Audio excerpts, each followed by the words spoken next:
પ્રશ્ન number 1, fuse હંમેશા ખાલી જગ્યા રાખવો જોઈએ.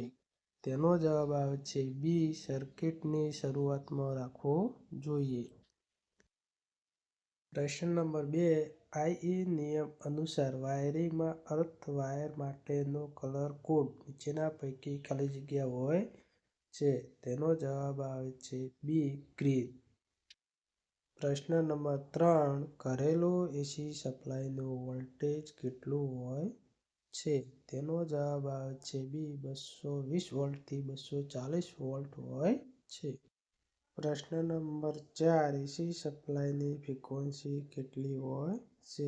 એસી સપ્લાયની ફ્રીક્વન્સી કેટલી હોય છે? તેનો જવાબ આવે છે બી, 50 હર્ટ્ઝ.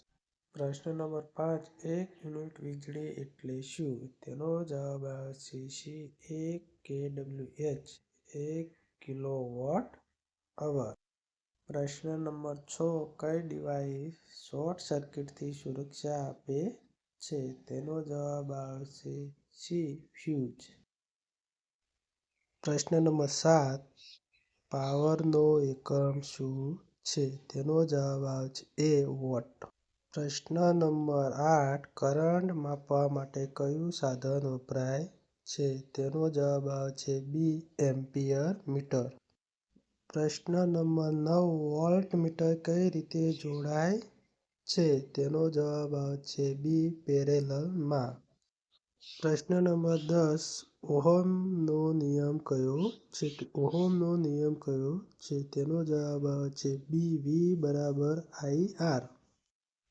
પ્રશ્ન નંબર 11, રેઝિસ્ટન્સનો એકમ શું છે? તેનો જવાબ આવે છે બી, ઓહમ. પ્રશ્ન નંબર 12, સિરીઝ સર્કિટમાં કરંટ કેવો હોય છે? તેનો જવાબ આવે છે સી, સમાન. પ્રશ્ન નંબર 13, પેરેલલ સર્કિટમાં વોલ્ટેજ ખાલી જગ્યા હોય છે? તેનો જવાબ આવે છે સી, સમાન. પ્રશ્ન નંબર 14, ઇન્ડક્શન મોટર કઈ સપ્લાય પર ચાલે છે? તેનો જવાબ આવે છે બી, એસી સપ્લાય. પ્રશ્ન નંબર 15, અર્થિંગનો હેતુ શું હોય છે? તેનો જવાબ આવે છે બી, સુરક્ષા એટલે કે સેફટી. નમસ્કાર મિત્રો, જો તમને ઇલેક્ટ્રિકલના ઉપયોગી વિડીયો ગમતા હોય તો ચેનલને સબસ્ક્રાઇબ કરજો, વિડીયો ગમ્યો હોય તો લાઈક કરજો અને તમારા મિત્રો સાથે શેર કરવાનું આભાર.